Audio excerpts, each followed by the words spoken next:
किसी ने क्या खूब कहा है, बेटियां सबके मुकद्दर में कहाँ होती हैं। घर खुदा को जो पसंद आए वहां होती हैं। नमस्कार दोस्तों, मेरा नाम प्रेम प्रकाश पांडे है। आज अपने चैनल पर एक नई बेहतरीन मोटिवेशनल स्टोरी लेकर आया हूं, जिसमें आज हम अपने शीर्षक पिता की लाडली बेटियों पर बात करेंगे और कहानी सुनेंगे। तो चलिए, चैनल को सब्सक्राइब नहीं किया सब्सक्राइब कर लीजिए और देखते हैं यह मोटिवेशनल स्टोरी। एक गर्भवती महिला ने अपने पति से कहा, आप क्या आशा करते हैं कि लड़का होगा कि लड़की?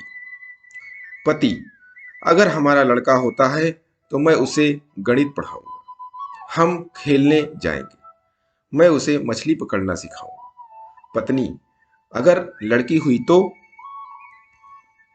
पति, अगर हमारी लड़की होगी तो मुझे उसे कुछ सिखाने की जरूरत ही नहीं होगी, क्योंकि वह सभी में से एक होगी जो सब कुछ मुझे दोबारा सिखाएगी। कैसे पहनना, कैसे खाना, कैसे कहना या नहीं कहना, ये एक तरह से वह मेरी दूसरी माँ होगी। वह मुझे अपना हीरो समझेगी, चाहे मैं उसके लिए कुछ करूं या ना करूं। जब भी मैं उसे किसी चीज के लिए मना करूंगा तो वह मुझे समझेगी। वह हमेशा अपनी पति के मुझसे तुलना करेगी। वह मायने नहीं रखता कि वह कितनी भी साल की हो, हमेशा चाहेगी कि मैं उसे अपने बेबी डॉल की तरह प्यार करूं। वह मेरे लिए संसार से लड़ेगी। जब कोई मुझे दुख देगा, वह उसे कभी माफ नहीं करेगी। पत्नी, कहने का मतलब है कि आपकी बेटी जो सबके करेगी, वह आपका बेटा नहीं कर पाएगा? पति, नहीं नहीं, क्या पता मेरा बेटा भी ऐसा ही करेगा, पर वह सीखेगा। परंतु बेटी इन गुणों के साथ पैदा होगी। किसी बेटी का पिता होना हर व्यक्ति के लिए गर्व की बात है। पत्नी मंद आवाज में, पर वह हमेशा हमारे साथ नहीं रहेगी। पति, हाँ, पर हम हमेशा उसके दिल में रहेंगे। इससे कोई फर्क नहीं पड़ेगा, चाहे वह कहीं भी जाए। बेटियां परी होती हैं जो सदा बिना शर्त के प्यार और देखभाल के लिए जन्म लेती हैं। दोस्तों, बेटियां सबके मुकद्दर में कहाँ होती हैं? जो घर खुदा को पसंद हो, बेटियां वही होती हैं। बेटियां भगवान की अनमोल भेंट है। हर बेटी अपने पापा से सबसे ज्यादा प्यार क्यों करती है? क्योंकि वह जानती है कि संसार में उसके पापा ही एक ऐसे व्यक्ति हैं जो उसे कभी दुखी देखना नहीं चाहते। किसी भी परिवार में पापा को डांटने का अधिकार बेटी का ही होता है, क्योंकि जिसे प्यार किया जाता है उसे ही डांटा जा सकता है। जब बेटी बड़ी होने लगती है, उसके बाद एक पिता का अपनी बेटी के प्रति प्रेम और भी ज्यादा बढ़ने लगता है। बेटी कभी माँ बनेगी, कभी दादी, पर दोस्त तो सदैव बनी रहे। बेटी का सुख एक पापा की होठों की मुस्कान है।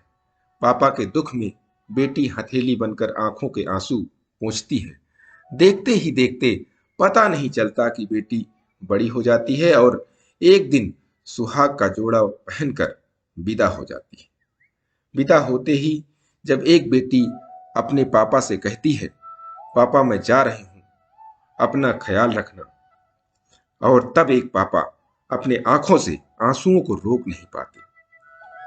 हाँ, हर एक पापा को भगवान से प्रार्थना करनी चाहिए कि हे प्रभु, संसार के सभी पुरुषों को सयाना और समझदार बनाना, क्योंकि उनमें से एक मेरी बेटी का पति बनेगा।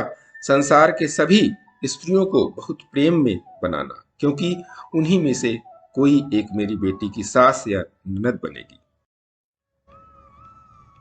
दोस्तों, अंत में मैं यही कहना चाहूंगा, यदि आपके घर में बेटी नहीं है तो पापा बेटी के घनिष्ठता के बारे में नहीं जान सकते।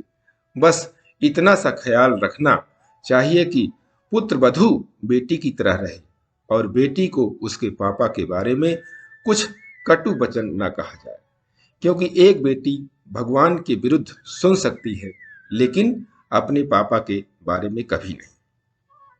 प्रत्येक स्त्री कभी न कभी किसी पिता की लाडली अवश्य होती है, इसलिए हमेशा सम्मान की हकदार होती है। बेटियां, बेटियों का काम सम्मान करते रहें और प्रतिदिन सुबह 5:30 बजे एक नई कहानी, एक नई उमंग से दिन की करें शुरुआत। तब तक के लिए छोटों से मिले प्यार और बड़ों से मिले आशीर्वाद और भगवान के सहारे के साथ यही कहूंगा, काम तो सभी करते हैं, पर काम करो कुछ ऐसा कि उदाहरण बन जाए। स्टोरी कैसी लगी लाइक कीजिए, सब्सक्राइब कीजिए और कमेंट्स बॉक्स में डालिए और अपने इष्ट मित्रों में शेयर कीजिए। और नई नई मोटिवेशनल स्टोरी पाने के लिए प्रेस बेल आइकन।